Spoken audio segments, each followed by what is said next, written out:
Hi, welcome to this episode of Feng Shui for Relationship and Harmony. I'm Janet Yong, and in my channel, I share about Feng Shui, Bazi, as well as entrepreneurship and personal growth, especially in the areas of motivation, communication, as well as leadership. In today's episode on Feng Shui for Relationship and Harmony, I'll be sharing about what are some of the crucial sectors that should be around at home in order for peace, harmony, as well as relationship to be great in a family. And I will also share about what are some of the critical things to watch out for, especially in your physical environment, in order for you to ensure that you have good relationship, attract a good relationship if you are single, and as well as have harmony at home if you are within a family. I will also cover the annual energies that can create disharmony, conflicts, and disagreements at home and what you can do about it. So if you do like my channel and like this particular video, please do remember to subscribe as well as click on the notifications bell to receive a reminder whenever I upload new videos.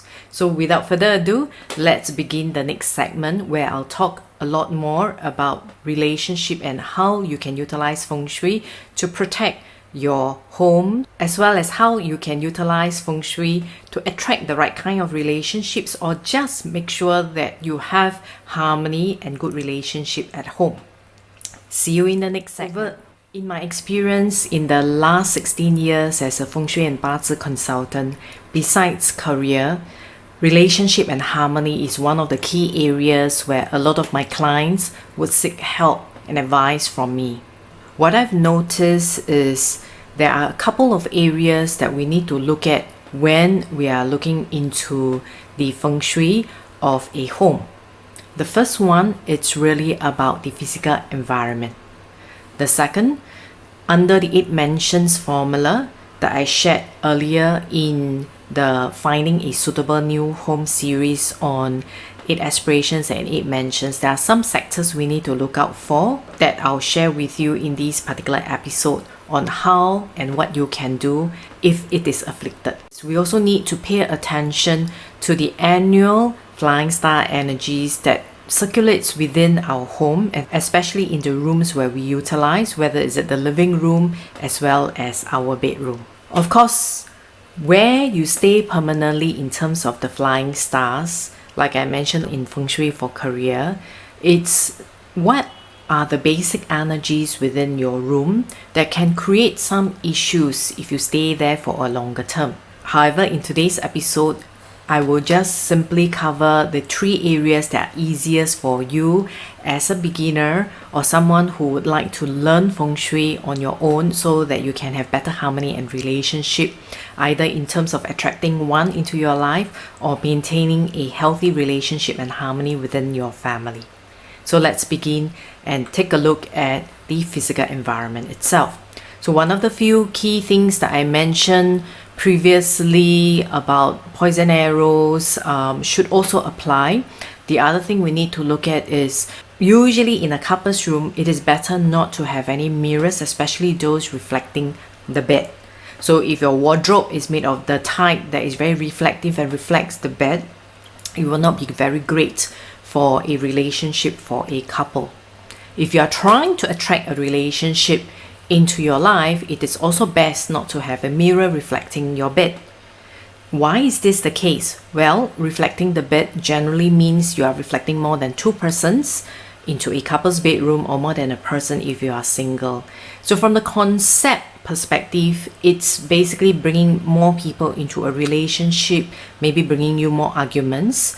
Now, this could be subconscious, but what I've noticed in my years of practice is usually mirrors. I found that in a couple's bedroom, or even when I'm looking at a single, whether it's a lady or a male, trying to attract a relationship into their life causes a problem.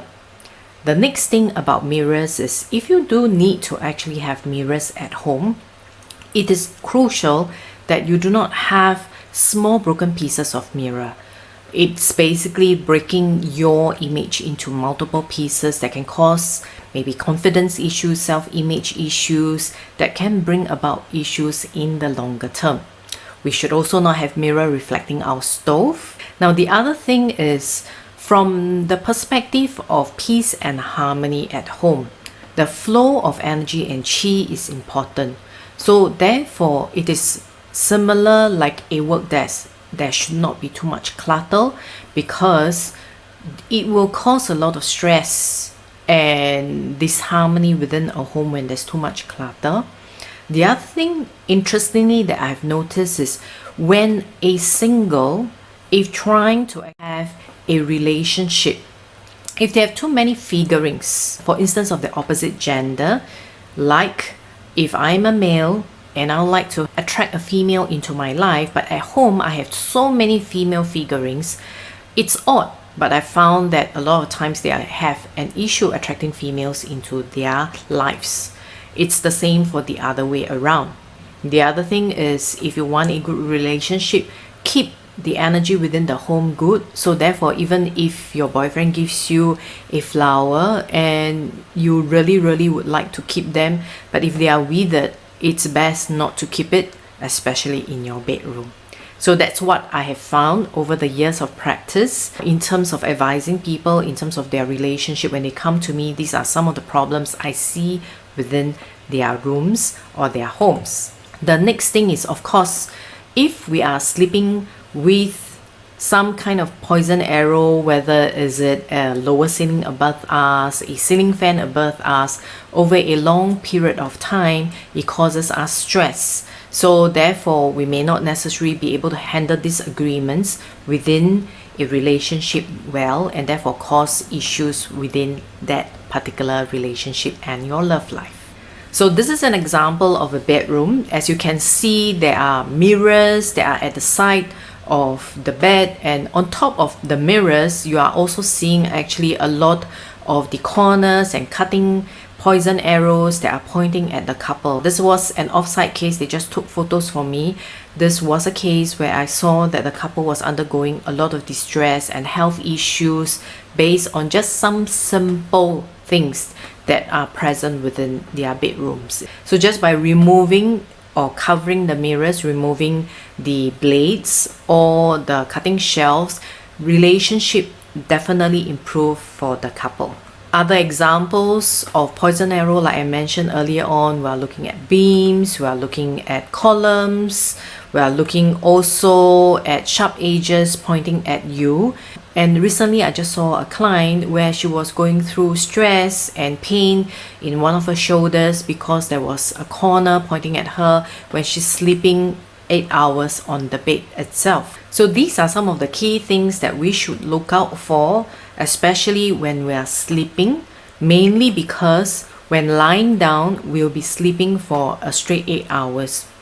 The energy posed by the physical structure next to us or around us will, number one, cause the energy to be coming too fast at us. Two, if it is an energy that is suppressing on us, it's suppressing over a period of long time, causing us distress and health issues, therefore making us not able to handle relationships or differences with people well, causing disharmony and arguments with others. Now, the next thing that I've also noticed is that certain sectors of our home, if missing or afflicted by a toilet or kitchen, can cause issues within a family and also in terms of attracting relationship if you are a single. Just as I've shared within the shopping for a new home under the 8 mentions video that I am showing here in this particular link, the southwest sector is crucial in any home, especially if there is a female or if you are male trying to attract a female into your relationship. So when the southwest sector, which represents relationship and the mother's luck, is missing, is afflicted because it's in the kitchen, in the toilet, or in the service balcony or storeroom, most times relationship within a family suffers. If it is a family of father and mother and children, mainly because maybe the mother is usually under distress, the mother is not able to handle relationship with the husband and children well, The second one that I've also noticed is that if you are a single male and you're trying to attract a female into your life, when the southwest sector is missing from your home, it's usually difficult for you to find love for your life. Of course, this has to be coupled with your Bazi to see whether there are opportunities. So I'll share with you in the next slide of what we can do if you're already staying in a home where the southwest sector is afflicted. The next is I've also noticed that when the southwest sector is either in the kitchen missing or in the service balcony, the health of the mother is usually at issue. So of course, then from a harmony perspective, the family is usually constantly stressed out because mother is not able to be the glue that holds the family together. The northwest sector, which represents the father, is equally important, but usually it's more from a career perspective, maybe because the father's job is not stable, they are not able to have helpful people within their lives to aid them in their career, therefore causing some distress within the family harmony because of security and stability. But if you're looking at really relationship and harmony, it's usually because of southwest sector either missing in the kitchen, in the service balcony, or in the toilets. So how do we activate the southwest sector? Similar to the other episodes where I share about the 5-element cycle, we look at the productive cycle, and in this case, fire producing earth, since earth is the element of the southwest sector. Let me just give you an example of how we will activate it using the southwest sector itself. So since, like I mentioned earlier, southwest sector is that of the earth element, we will usually have fire producing earth. So fire are lights, fire are the colors of red, pink, orange, fire is the shape of triangle, and earth is that of crystals, porcelain, beige, light brown, yellow, as well as square. So in the southwest sector of your room or of your house, provided it's not the kitchen, the service balcony, or the toilet, you can have items that are of the fire or the earth elements to activate. I've also utilized symbols, love symbols, like couple pictures, Mandarin ducks, dragon and phoenix. These all help with the relationship of the couple if they are specifically seeking on how would you enhance a couple's relationship or how you can look for love. This is an example of a house where basically the southwest sector is afflicted in the kitchen. So when you plot the maximum width, maximum length, and you stand in the middle of your home and found out that the southwest sector is in the kitchen and half missing like in this chart, what do? Well, most times when I actually consult with my clients and see that this is an issue, I will usually get them to then activate the small southwest of the relevant rooms, like the master bedroom, the living room, or the individual who is looking for love, to basically have the symbols or the elements that I mentioned a little earlier, having fire producing earth, having love symbols, having couple pictures. This I found that generally as human beings, for some who do not believe in placement of items, we are actually just utilizing energy to help remind us that it is important to activate good relationship within our home. Having the southwest sector activated with images and the right kind of elements is just like the rainbow. How does it split into the 7 colors? It's because white light, when it splits into 7 colors, has the different energies. So when you place the items of the right energies and the colors, it does promote and help us increase our consciousness of the importance of relationship if we are focusing on enhancing that. Now, the other thing that I found that is also crucial is the presence of some unhappy stars. It could be permanent within your home, but that I would only know if I take a Feng Shui audit of your place. Now, for a simplicity's sake, Usually, the annual flying star energies will have a great influence in terms of someone's home. So just by taking care of the southwest sector, being conscious, as well as taking the time and care not to spend time in the afflicted sectors where the energies may be more aggressive, will usually help. So for instance, in the year 2020, the argumentative energies are within the north sector. So if your bedroom is within the north sector itself this year, you'll find that you're constantly in angst, emotional upheaval, and in constant arguments with people, because the number 3 argumentative energies are within the north sector. And therefore, what happens if I'm really staying in this particular room?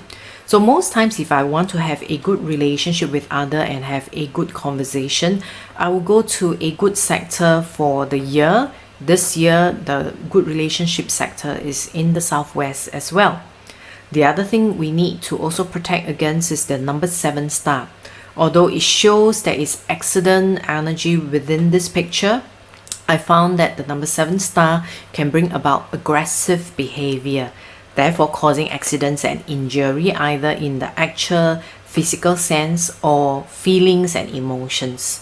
So for this year itself, especially where we have the COVID pandemic situation, if you are spending a lot of time within the center of your home or your office, this is where you will usually find that you have this aggressive behavior, or you have a family member that spends a lot of time there, that's lots of aggressive behavior.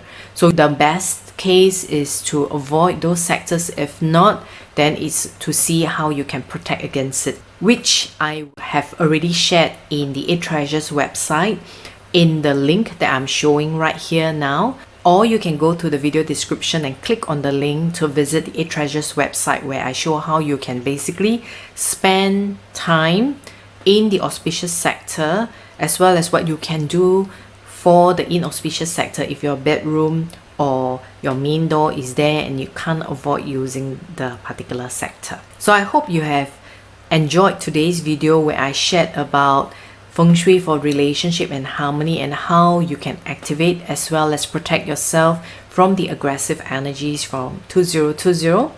Coming up in the next couple of videos, I'll be sharing about 2021 energies as well as the horoscope forecast, and look forward to seeing you in the next video. If you do enjoy my series as well as the videos that I've shared, please remember to subscribe, click on the like button and the notifications bell so that you can receive a reminder whenever I upload new videos.